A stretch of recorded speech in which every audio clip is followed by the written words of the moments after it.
இருந்ததுன்னா ஷேர் பண்ணுங்கள், லைக் பண்ணுங்கள், சப்ஸ்கிரைப் பண்ணுங்கள், எங்களை சப்போர்ட் பண்ணுங்கள். தேங்க்யூ. காத்தருளும் பழனி ஆண்டவா, ஏய்ப்பின்றி எல்லோரும் முன்னருள் பெறவே இங்கு எழுந்தருளை காத்தருள்வாய் பழனி ஆண்டவா. ஏய்ப்பின்றி கண்டனூர் வாழ் நகரத்தார் நாட்டார் எல்லாம் புன்னருள் பெறவே இங்கு எழுந்தருளை காத்தருள்வாய் பழனி ஆண்டவா. காலில் வலுவேந்தி கருத்தில் உனையேந்தி ஆளுக்கொரு குறையை அவரவரும் நெஞ்சேந்தி நடந்து வரும் முன்னடியார் நல்ல வழி கண்டுயர பழனி மலையானே அருள் புரிய வேண்டுகிறேன். மாண்புடைய பெரியோர்கள் அருளினாலே வியன் பழனி அம்பதியினே அன்னதானம் ஆண்டாண்டாய் நடத்துகிற நகரத்தாரின் அன்னதான மடத்தினிலே கோயில் கொண்டே ஆண்டி முதல் அரசு வரை அனைவருக்கும் அருள் புரியும் தண்டபாணி திருவடிக்கே அடிமை என நகரத்தார் சேவை செய்தே 400 ஆண்டாய் காவடிகள் கட்டி வைத்து மடியின்றி பழனிக்கு நடந்து சென்று மகத்தினிலே காவடிகள் செலுத்துதற்கு வடிவேலாய் வழித்துணையாய் வருவதோடு வளர்பழனியம் பதியினிலே வீற்றிருந்து நொடிதோறும் காக்கின்ற சக்தி வேலா நோன்பிருந்தோம் தண்டபாணி காப்பாய் ஐயா. திருஞான சம்பந்தர் திருநீற்றின் பெருமையினை ஒரு நாவால் உரைத்ததனை உலகறிய செய்தவரே, குருவாகி பழனிமலை கொடியேற்றி வைத்தவரே, அருளாடும் வேளையிலே அருகெடுப்பீர் இது சமயம். குட்டையா என்ற பெயர் கொண்டாலும் நிலமளக்கும் நிட்டை புகழுடையீர் நிலையான அருளுடையீர். பட்ட பகல் போல பழனிமலை ஆண்டி அருள் கிட்டிடவே திருநீரால் கிளம்பிடுவீர் இது சமயம். மெய்யன்பர்களே, கண்டனூர் நகரத்தார் நாட்டார் பெருமக்களே, இந்த விழாவை கடந்த 8 ஆண்டுகளாக தொடர்ந்து சிறப்புற நடத்தி வரும் கண்டனூர் நகரத்தார் காவடி குழு அன்பர்களே, அரிது அரிது மானிடராய் பிறத்தல் அரிது, அதனினும் அரிது ஊனங்கள் இல்லாமல் பிறத்தல் அரிது, அதனினும் அரிது ரத்ன மணிமகுட பூபால தன வைசியர்களாகிய நாட்டுக்கோட்டை நகரத்தார் சமூகத்தில் பிறத்தல் அரிது. அப்படிப்பட்ட அந்த நகரத்தார் சமூகத்திலே நம்முடைய ஆன்மீக தொன்மையான ஆன்மீக சிறப்புகளுள் ஒன்று இந்த பழனி பாத யாத்திரை. சென்ற பிறவியிலே நாம் செய்த பாவங்களை எல்லாம் தொலைப்பதற்காக ஆண்டவனால் கொடுக்கப்பட்ட ஒரு ஆன்மீக மருந்து தான் இந்த பழனி பாத யாத்திரை. இந்த பழனி பாத யாத்திரையை கடந்த 400 ஆண்டுகளாக சிறப்பாக எம்பெருமானுடைய திருவருளால் எங்கள் குடும்பம் நடத்தி வருகின்றது.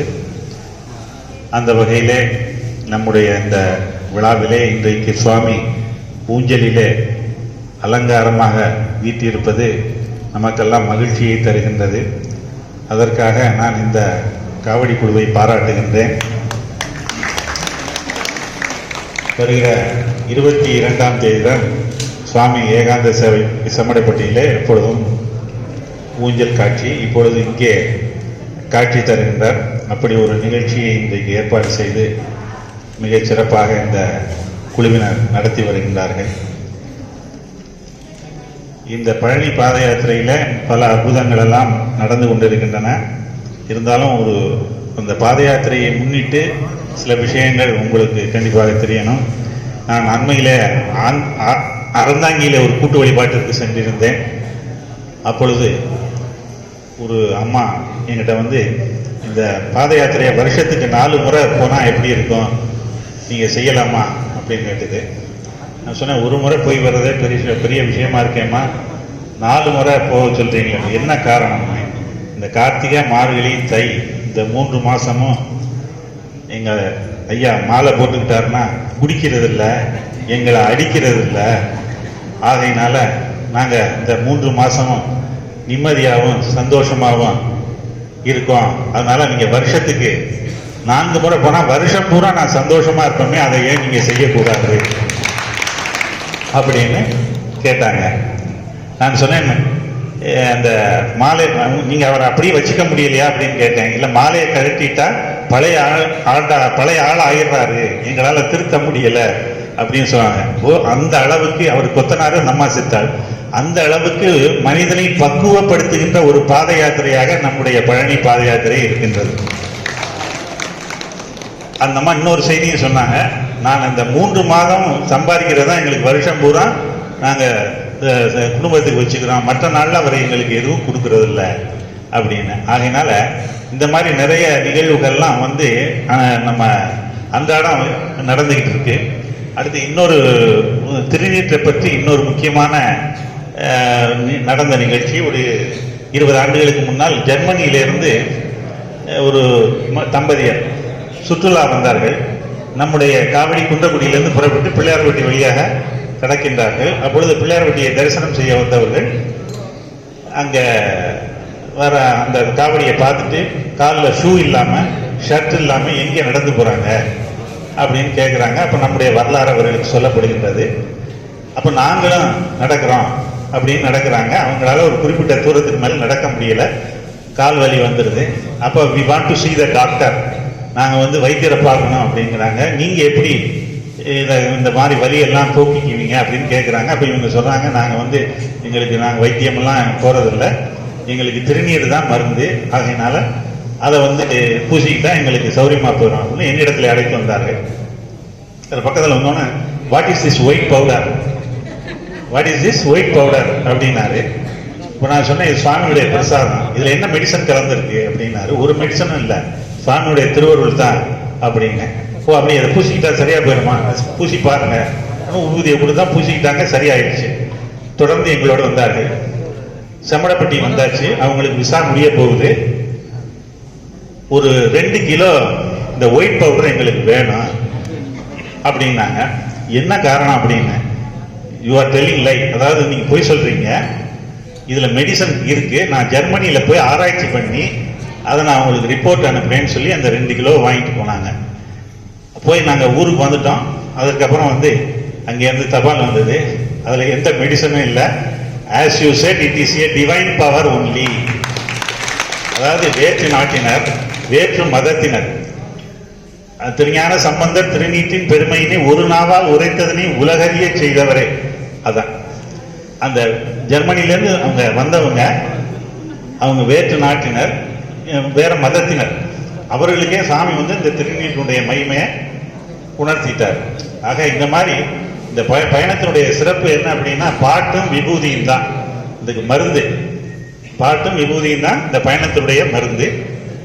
அதை கொண்டுதான் இந்த பயணத்தை வந்து நம்ம போன ஜென்மாவிலே நாம் செய்த பாவங்களை எல்லாம் இப்போ இந்த தம்பி எல்லாம் காவடி எடுக்கிறாங்க அப்படின்னா, இவங்களுடைய பிரார்த்தனை எல்லாம் நிறைவேறணும்னா போன ஜென்மாவில் உள்ள அந்த கர்மாவை வந்து காவடி எடுப்பதன் மூலமாக அந்த கர்மாவை கழித்து நமக்கு என்ன வேணுமோ அதை சாமி கொடுக்குறாரு. அதுதான், அதாவது ரொம்ப எளிமையா சொல்ல போனோம் அப்படின்னா, ஒரு மனிதன் போன ஜென்மாவில் செய்த பாவத்தின் பலனாக வலியால் துடிக்க வேண்டும். அதை முள்ளு குத்துனாலும் வலிதான், ஊசி குத்துனாலும் வலிதான். நீங்க கேட்கலாம், பழனிக்கு போறவங்க தான் நல்லா இருக்க முடியுமா, மற்றவங்களாம் இருக்க முடியாதான்னு ஒரு வாதம் வைக்கலாம். எந்த வலி வேணுங்கிறது நீங்க தான் முடிவு பண்ணிக்கணும். ஊசி குத்துனாலும் வலிதான், முள்ளு குத்துனாலும் வலிதான். இப்ப இவங்கெல்லாம் முள்ளு குத்தி அந்த வலியை தீர்த்துக்கிறாங்க, வராதவங்களுக்கு வேற வலி. ஆகையினால அது வந்து போன ஜென்மாவிலே நாம் செய்த பாவங்களை தொலைப்பதற்காக ஆண்டவனால் கொடுக்கப்பட்ட ஒரு ஆன்மீக மருந்து. அந்த வகையில இன்றைக்கு இந்த முதல் ஆண்டாக 15 காவடிகள் இன்றைக்கு முதல்ல இப்போ இந்த நம்ம கண்ணனூர்ல வந்து 15 காவடிகள் இன்றைக்கு தான் முதல்ல. இப்போ அது சுவாமி எல்லாத்துக்கும் எடுத்துக்காட்டா இருக்கிற அந்த ஊர் வந்து இன்றைக்கு இதுலையும் இல்லைன்னா ஒரு 6-7 காவடி தான் பெரும்பாலும் வரும். சென்ற சில ஆண்டுகளாக 11, 12, 13, இப்போ 15 அப்படி வந்திருக்கு. ஆகையினால இதெல்லாம் எதை காட்டுது அப்படின்னா, அதாவது வந்து ஒரு ஊருடைய இப்போ இந்த நிகழ்ச்சி நடக்கிறதுனால அவங்க நடத்துறவங்களுக்கு மட்டும் இல்லை, அந்த காவடி பிள்ளைகளுக்கு மட்டும் இல்லை, கண்டனூருக்கே பெருமை, கண்டனூருக்கே பலன். இதெல்லாம் எங்கெங்க நடக்குதோ, இந்த மாதிரி விழாக்கள்லாம் எங்கெங்க நடக்குதோ, எங்கெங்கெல்லாம் வேதங்கள் ஒலிக்குதோ, எங்கெங்கெல்லாம் இந்த பாடல்கள்லாம் ஒலிக்குதோ, அந்த பகுதி எல்லாம் இறை சக்தி நிரம்பி இருக்கும். இப்போ சுவாமி உள்ள ஆனந்தமா கேட்டுட்டு இருக்காரு, சுவாமி ஆனந்தமா கேட்டுட்டு இருக்காரு, நமக்கு தெரியாது. நம்மளை விட அவர் தான் இப்ப சந்தோஷமா இருப்பார். நம்ம பிள்ளைகள்லாம் சேர்ந்து நமக்கு கொண்டாடுறாங்க அப்படின்னா அவர் ரொம்ப சந்தோஷமா இருப்பார். ஆகையினால அப்படிப்பட்ட இந்த நிகழ்வானது கடந்த 8 ஆண்டுகளாக தொடர்ந்து சிறப்பாக நடைபெற்று வருகின்றது. எம்பெருமானுடைய திருவருளினாலே இந்த பிறந்திருக்கிற 2024ஆம் ஆண்டு ஒரு மகிழ்ச்சி நிறைந்த ஆண்டாகவும், வளர்ச்சி நிறைந்த ஆண்டாகவும், இயற்கை சீற்றங்கள் இல்லாத ஆண்டாகவும், நோயற்ற ஆண்டாகவும், நோய் இல்லாத ஆண்டாகவும், ஆரோக்கியமான ஆண்டாகவும் இருக்க வேண்டும் எம்பெருமானை வேண்டி விரும்பி கேட்டுக்கொண்டு என்னுடைய உரையை நிறைவு செய்கின்றேன். நேரம் கருதி உணவு சாப்பிடுறது ரொம்ப நேரம் ஆச்சு. இருந்தாலும் நான் இப்போ சொல்ல போற கருத்துக்கள் 1 மணி நேரம் ஒன்று பேசலாம். இருந்தாலும் முக்கியமாக சொல்ல எல்லாரும் உபதேசம் கேட்டுக்கணும். குறைந்தபட்சம் 40 வயது நிரம்பியவர்களாவது ஆண் பெண் இருவரும் உபதேசம் கேட்டுக்கணும். அது உபதேசத்தை பேசினா 1 மணி நேரம் பேசலாம். இருந்தாலும் கண்டிப்பா ஒரு 40 வயது நிரம்பிய ஆண் பெண் இருவரும் கண்டிப்பா உபதேசம் கேட்டுக்கங்க. அடுத்து குலதெய்வ வழிபாடு ஆண்டுக்கு ஒரு முறையாவது குடும்பத்தோட போய் தரிசனம் பண்ணிட்டு வாங்க. எந்த நாட்டில் இருந்தாலும் சரி, எந்த தேசத்தில் இருந்தாலும் சரி, சொந்தக்கார கல்யாணத்துக்கு தான் வரணுங்கிறது கிடையாது. நம்மை காத்து கொண்டு இருக்கிற தெய்வத்தை ஆண்டுக்கு ஒரு முறையாவது குடும்பத்தோட போய் தரிசனம் பண்ணிட்டு வரணும். அடுத்து இந்த முன்னோர் வழிபாடு, இந்த முன்னோர் வழிபாடு சரியில்லாதனால நிறைய குடும்பங்கள் சிரமத்தில் இருக்கு. அதாவது என்ன முன்னோர் வழிபாடுனா என்ன, திதி, அமாவாசை, தர்ப்பணம், படைப்பு, இந்த மாதிரி இதுகள்லாம் சரிவர செய்யாததுனால நிறைய குடும்பங்கள் சிரமத்தில் இருக்காங்க. அதெல்லாம் அவங்க குல வழக்கப்படி அதெல்லாம் சரிவர செய்யுங்க. அடுத்து இந்த விபூதி, இந்த விபூதி எப்படி வாங்கிக்கணும், எப்படி பூசிக்கணுங்கிறது எல்லாரும் அவசியம் தெரிஞ்சுக்கணும். வி என்றால் தரை சிறந்த கிடைத்தற்கரிய என்று பொருள், பூதி என்றால் செல்வம் என்று பொருள். ஆக அதை உரு கையாலேயோ விரல்களிலோ பேப்பரிலோ வாங்கக்கூடாது. அப்புறம் எப்படி வாங்கணும் அப்படின்னா, இடது கையை கீழே வைத்து வலது உள்ளங்கையிலே தான் இந்த விபூதியை வாங்கி கொள்ள வேண்டும். அப்படி வாங்கின விபூதியை இடது கைக்கு மாற்றக்கூடாது.